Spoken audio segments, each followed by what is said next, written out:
Welcome back. I'm about to set my timer for 30 minutes. And it is set. After. As Hannah put the phone down, she feels the quiet of the shop close around her like a cocoon.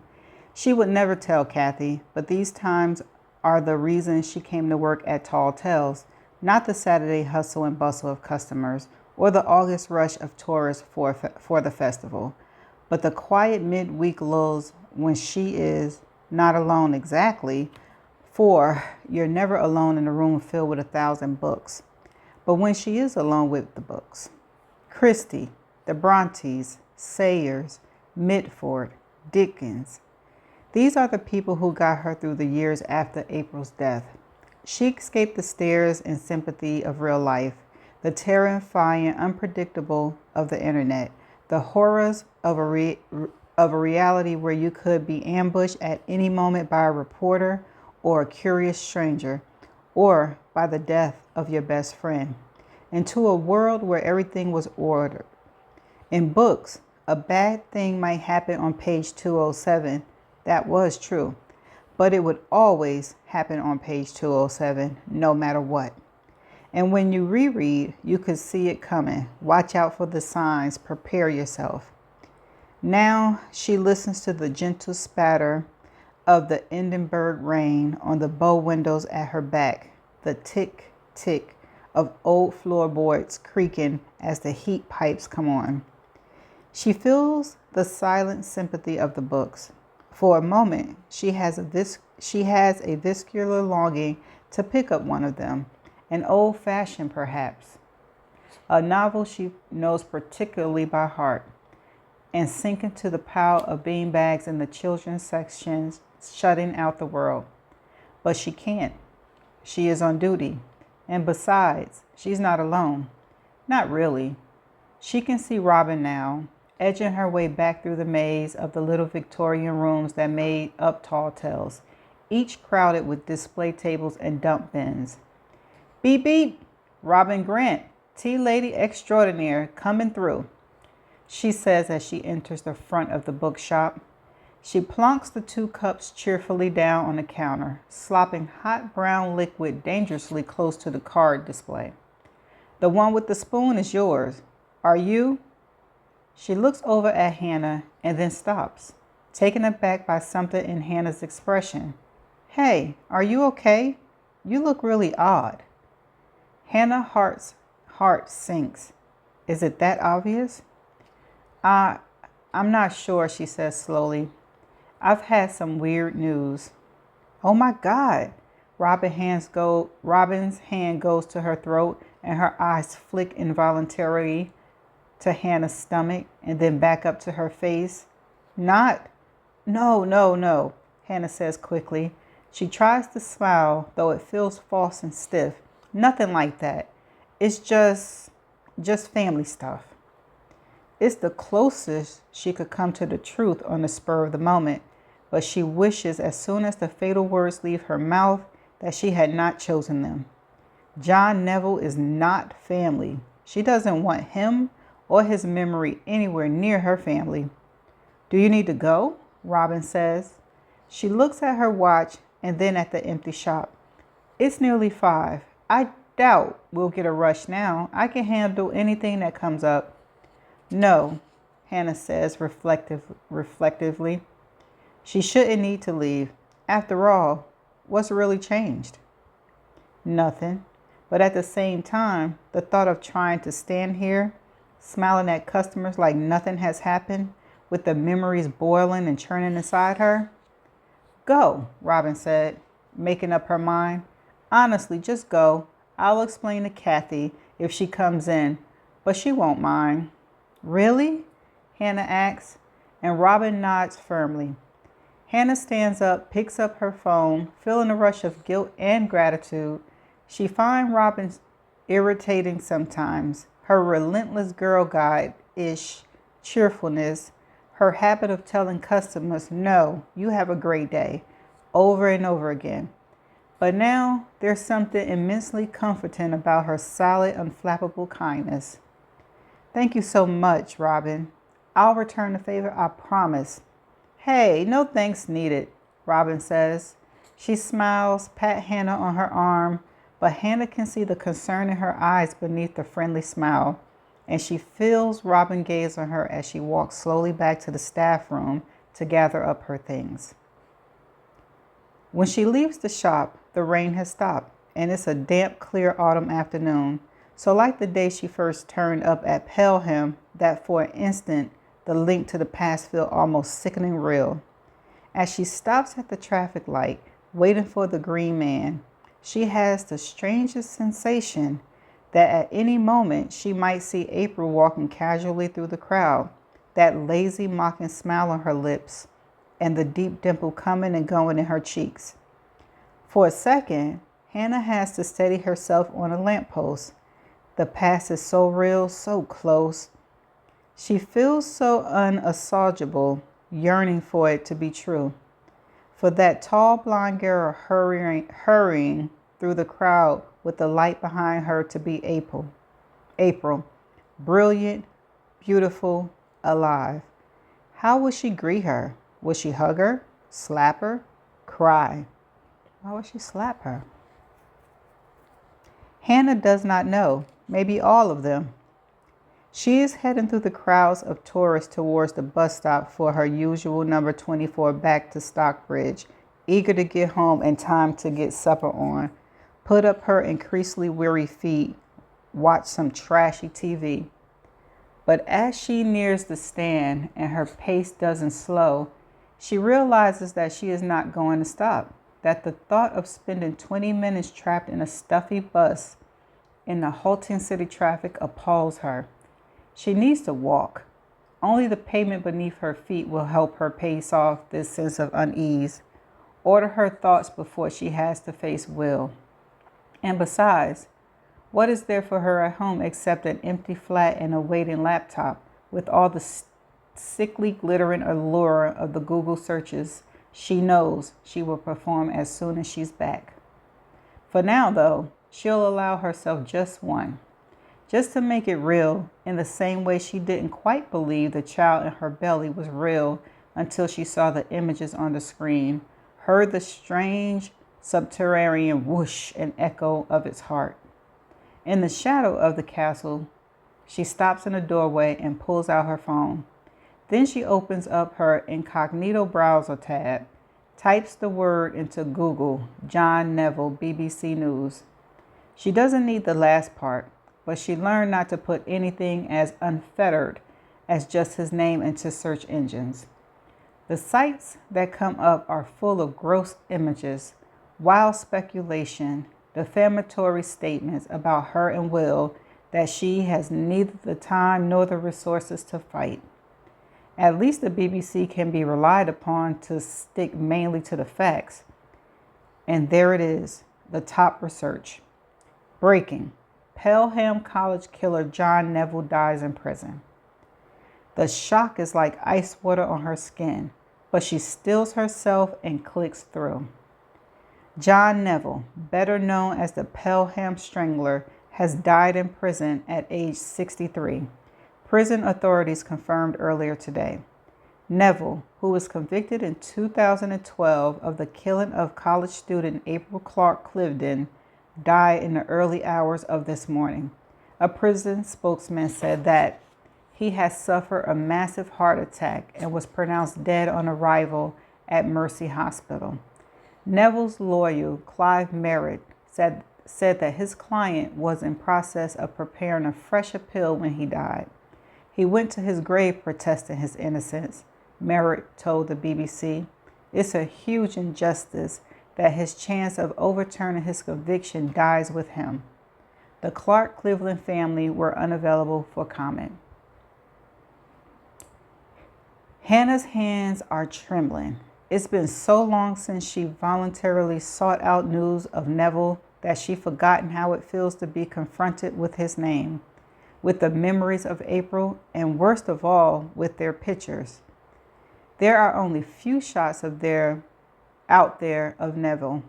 The one used most is his college ID, a glowing image like a police mugshot where he stares uncompromising out of the screen at the viewers, his gaze discomfitingly direct.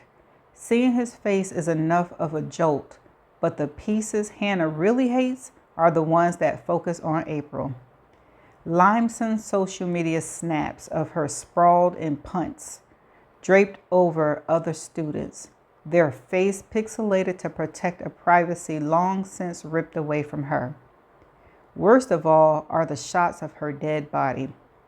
Those pictures aren't supposed to be out there, but of course they are.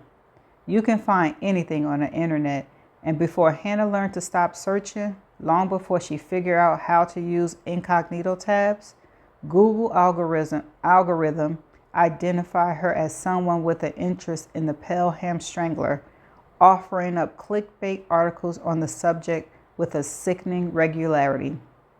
Is this helpful? Her phone would ask, and after she had clicked not interested enough time, stabbing the screen with such force that her shaking finger felt the shock of impact long after she had put the phone away. Eventually, it got the message and stopped showing her the links. But even now, occasionally one will slip through, prompted by some inscrutable inner quirk deep in the workings of Google News algorithm. And she will open up her phone and see April smiling out at her with that clear, direct gaze that still stabs her to the heart, even 10 years on. And every now and again, someone will track her down and an email will ping, unsolicited, in her inbox. Are you the Hannah Jones who was involved with the April Clark Cliveden murder? I'm writing a piece, a college essay, a psychological profile, an article on John Neville's appeal. At first, she replied angrily, using words like morbid and vulnerable. Then, when she learned that only made them keep trying or include her furious emails in their articles as attributed quotes, she changed tack. No, my name is Hannah DeCaschating. I can't help you. But that was a mistake too. It wasn't just that it felt like a betrayal of April. For the researchers to have gotten this far, to have tracked down her email address, they knew. They knew who Will was, and they knew who she was. And the fact that she had taken Will's name on marriage did nothing to obscure her tracks. Why don't you just ignore them? Will asked, baffled when she told him about them. That's what I do. And of course he was right. Now she simply doesn't reply. But still, she can't quite bring herself to delete them. So they sit there in a special folder buried deep at the bottom of her inbox. It's titled Request, just that. And one day she keeps promising herself, one day when it's all over, she will erase the whole lot. But somehow that day has never quite come. Now she's wondering if it ever will. She is about to shut down the screen when she looks, for the first time, at the photograph accompanying the article. It's not one of April, it's Neville. But it's a shot she's never seen before. Not the hatchet Face ID card she knows so well. Not the snatch paparazzi snap of him sticking two fingers up at the reporter outside court. No, this one must have been taken much later at one of his many appeals, probably quite a recent one. He looks old, and more than that, he looks frail. He has lost weight, and although it's not possible that he's lost height, he looks so far removed from the towering figure Hannah remembers that it's hard to believe they are the same person. He's dressed in a prison uniform that seems to hang off his gaunt frame, and he is staring at the camera with a haunted expression that seems to suck the viewers into his nightmare. Excuse me, a terse voice comes from behind her, and she jumps, realizing that she has ground to a halt in the middle of King's Stables underpass, and a woman is trying to get past. Oh, I'm sorry, she stammers, shutting down the phone with hands that aren't quite steady. and shoving it into her pocket as though it has been contaminated by the images on the screen. Sorry. The woman pushes past with a shake of her head, and Hannah starts for home. But even as she comes out of the dark underpass into the autumn sunlight, she can still feel it. Still feel his eyes upon her, the dark, hunted gaze, like he is beseeching her for something. She just don't know what. It's quite dark by the time Hannah finally turns into Stockbridge Mews. Her feet sore with walking, and she has to search in her handbag for the keys, cursing the fact that no one has replaced the burned-out bulb above the shared front door. But at last, she is inside, up the stairs, and the door on their flat is closed behind her. For a long time, she just stands there, her back against the door, feeling the silence of the flat all around her. She is home before Will, and she's glad of this moment to just stand there in the cool, quiet welcome of their little flat, letting it wash over her. She should put on a kettle, take off her shoes, turn on the lights, but she does none of these things. Instead, she just goes through to the living room, slumps in an armchair, and sits, trying to come to terms with what has just happened. She is still sitting there when she hears Will's bike draw up outside, its throaty roar reverberating off the other houses in the narrow mews. He kills the engine, and a few moments later, she hears his key in the downstairs lock and the noise of him coming up the stairs. As he opens the front door, she knows she should get up, say something, but she can't. She just doesn't have the energy. She hears him dump his bag in the hallway stand, come down the corridor, hissing some silly pop song between his teeth, flick on the lights, and then stop. Hannah? He's standing in front of her, blinking, trying to make sense of her being here alone in the dark. Han, what are you? Is everything okay? Hannah swallows, trying to find the words, but the only one that comes out is a cracked no. Will's face changes at that. He falls to his knees in front of her, his face subtly frightened, his hands on hers, holding her. Han, it isn't, has something happened? Is it the baby? No, it comes quickly this time, as she suddenly understands his concern. Oh my God, no, nothing like that. She swallows, forcing out the words. Will, it's John Neville. He's dead. It's intentionally brutal, harsher even than the way her mother told her. But she's too shaken and broken to figure out a better way of conveying the news. Will says nothing, but he lets his hand drop, and his face for a second goes unguardedly, heartbreakingly vulnerable, before he closes in on himself. He stands, moves over to the bay window, and leans against the shutters, looking out into the darkness of the mews. She can see his face only in profile, pale against his dark hair, the blackness of the glass behind him. She's always found him hard to read in moments like this. He's generous with his joys, but when he's in pain or afraid, he holds his emotion close to his chest, as if he can't bear being seen to be hurting. A legacy, she supposes, of a military father and a boarding education at a school where showing emotions was for sissies and crybabies. If it weren't for that split second when he let his defenses drop, she would have thought he hadn't heard what she said. Now, she's not sure what's going on underneath his silence, behind the polite, neutral mask of his face. Will, she says at last, say something. He turns and looks at her as if he has been very far away. Good.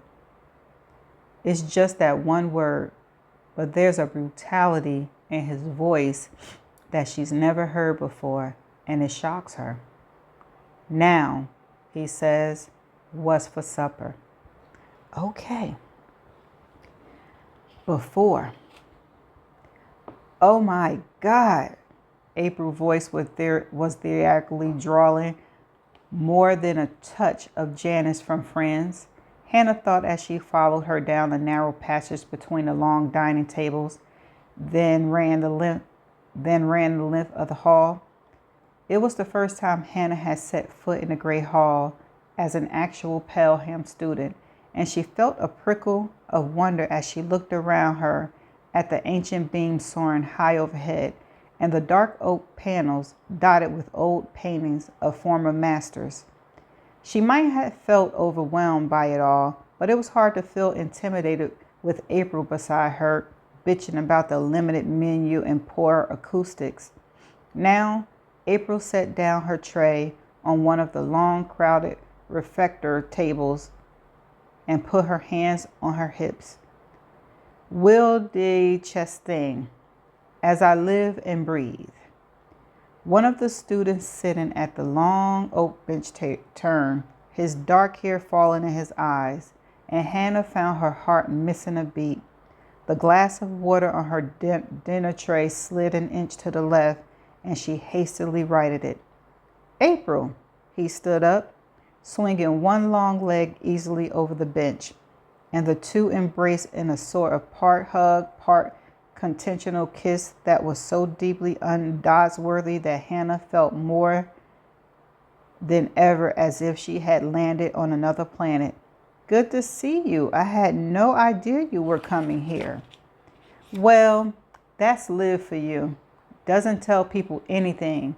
How is she? I haven't seen her since exams.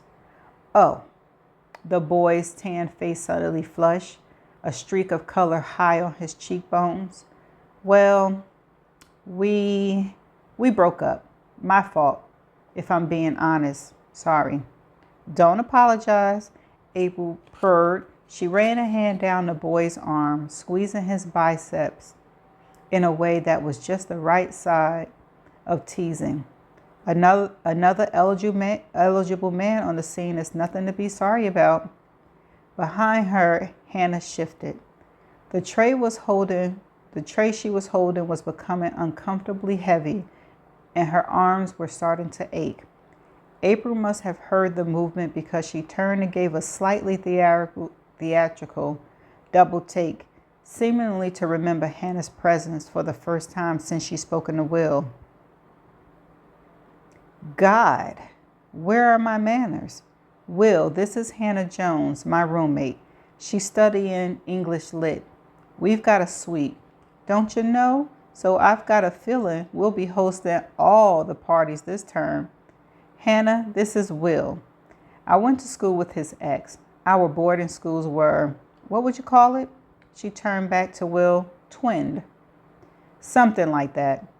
A smile crinkled the tan skin at the side of Will's mouth. Hannah found herself staring up at him.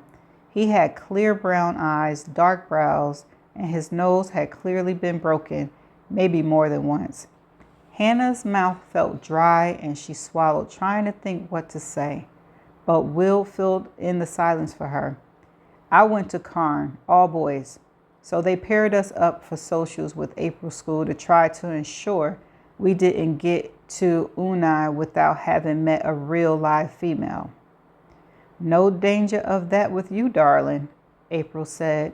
She took a swig of the chocolate milk on her tray and then slid onto the bench beside Will without bothering to ask if she could. Will sat back down beside her. I was actually saving that seat, you know, he said to April, but conversationally, not as if he expected her to move. Hannah, still standing, hesitated. There was a space opposite, but only one. Maybe Will wanted it for his missing friend. She looked at April, seeking a cue, but April was tapping away on her phone. Anna bit her lip, half turned away, and then Will spoke. Hey, don't go. We'll make room. Her heart flipped again. She smiled, trying not to look too pathetically grateful, as Will put his bag on the floor and nudged his neighbor up a few inches. making an extra space. Look, sit there. He indicated the space opposite. Hugh can squeeze in next to me and April. Did you say Hugh? April's head came up from her phone at that. There was an odd expression on her face, surprise, even delight, but mixed with a kind of mischievousness that Hannah couldn't totally figure out.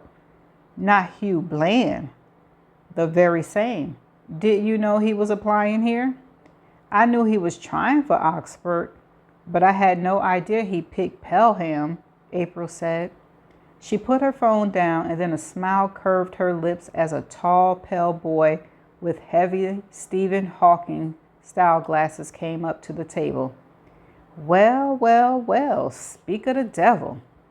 April, the boy said, and then, all at once, he stumbled, tripping over his own feet so that his tray lurched out of his hands, the pasta crashing to the floor. There was a moment's dead silence. Every head in the place turned, and then one of the other boys at the table spoke up. Hey, up. Show's over, everyone. Move along now. Hugh, though clearly mortified, laughed and gave a little self-conscious bow. His face was scarlet as he picked up his can of Coke and scooped up stray tortellini. Sorry, such an ass. His voice was muffled, but plainly what Hannah's classmate would have called classic posh boy. So sorry. Thank God it landed right way up, mostly. He slid into the seat beside Will with the ruined plate of pasta, his cheeks still flaming, and picked up a fork.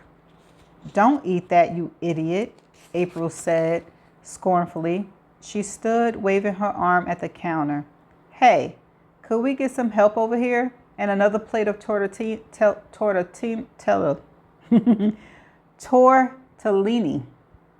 They all watched in silence as a member of the catering staff came across with a spare plate and a cloth to wipe up the spilled sauce.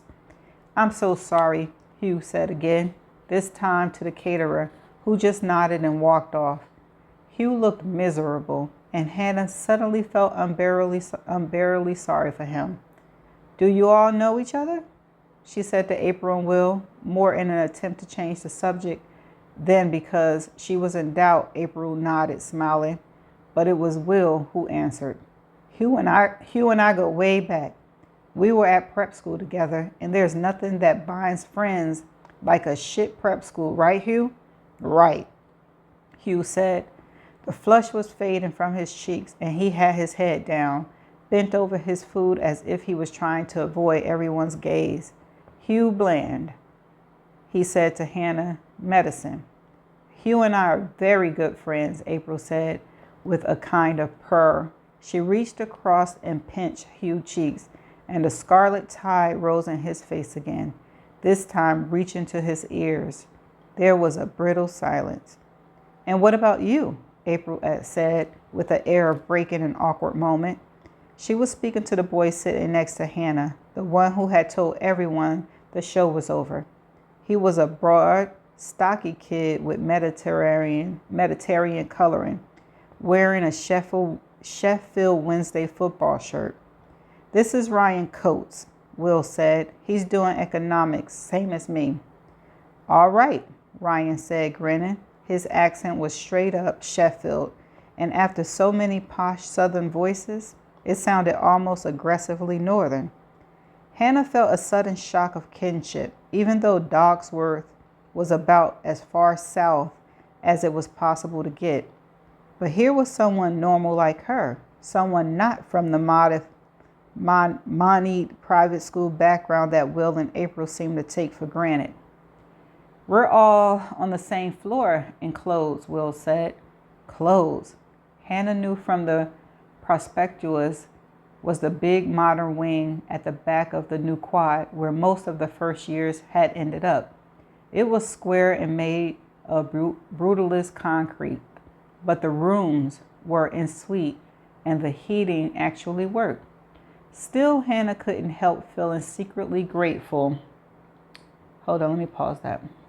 Secretly grateful that she and April had been allocated a picturesque old style room. After all, wasn't that what she had come to Oxford for? She had wanted to walk in the footsteps of 400-year-old scholars, not on the carpet squares of the last few decades. Heard him playing the Stone Roses through the wall. Ryan pointed his fork at Will, went over to introduce myself, and it turned out we're on the same course. And he introduced me to this bloke. He nodded at Hugh. Will and I were at school together, Hugh said, and then flushed again. Oh, wait, duh. Will already told you that. Sorry, such a thicko. Don't listen to him, Will said with an affectionate dig in his friend's ribs. Hugh was the brainiest champ in our year. Ryan spoke around the tortellini, his expression rather droll. Well, isn't that a coincidence? I was the brainiest chap in my year. Looks like you and me have something in common. Oh, it's an accent. Oh, I was wondering what the heck. Somewhat in common. We were all the brainiest in our year, said the girl next to Ryan, speaking for the first time. Her voice was deep and rather brusque and impatient. Isn't that the point? Isn't that why we're here? And who are you? Ryan said, looking her up and down. She had long, dark hair, a serious, slightly equine face, black rectangular glasses, and she looked Ryan straight back in the eye with none of the different Hannah would have felt at being appraised so badly. Emily Lipman. The girl put a forkful of pasta in her mouth, chewed deliberately, and then swallowed. Mathematics. You can call me Emily Lipman. I like you, Emily Lipman, Ryan said with a broad grin, and Emily raised a single eyebrow. To which I'm supposed to say, whatever you like, Ryan said. Nothing if you want. He was still grinning. Emily rolled her eyes. Anyway, April said lazily, it's not true. What's not true, Hugh asked. About being the cleverest in our year? I wasn't. How did you get in here then? Emily said. The remark should have sounded rude, but somehow coming from her, it didn't. Just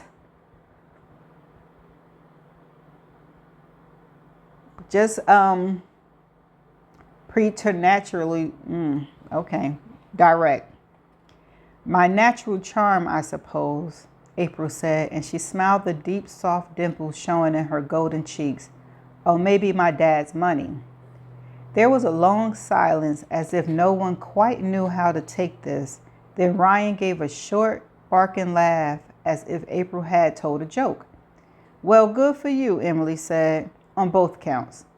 She shoved the last forkful of pasta into her mouth and stood up, brushing herself down.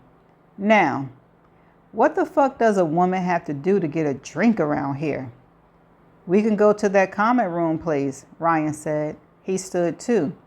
Hannah saw that he was much taller than she had realized.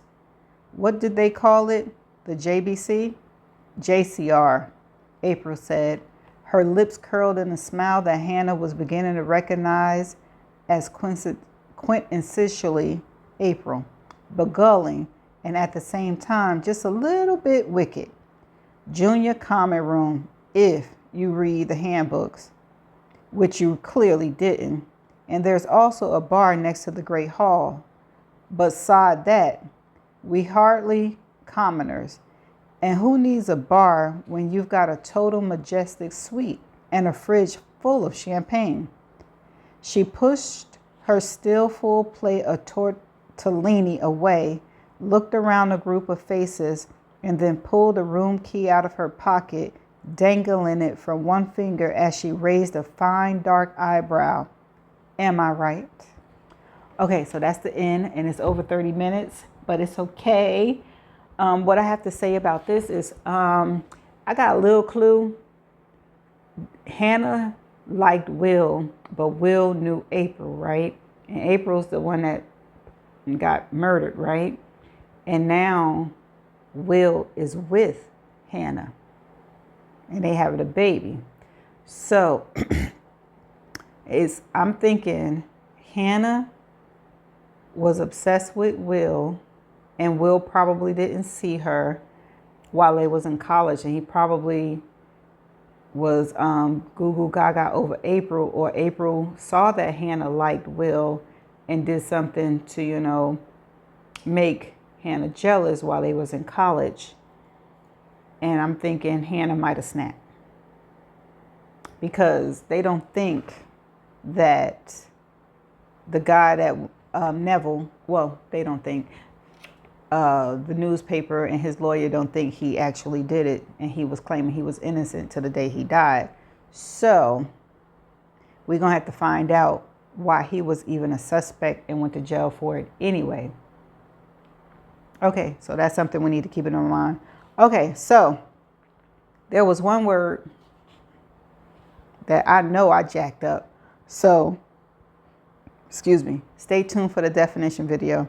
And there were some words that I skipped over. I wasn't even trying to spell or pronounce, but it's definitely one word that I don't know the definition of. So stay tuned for that definition video. Be right back.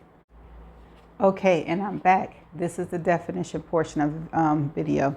The word I don't know how to pronounce, I don't know the meaning of it. It's spelled Preternatural.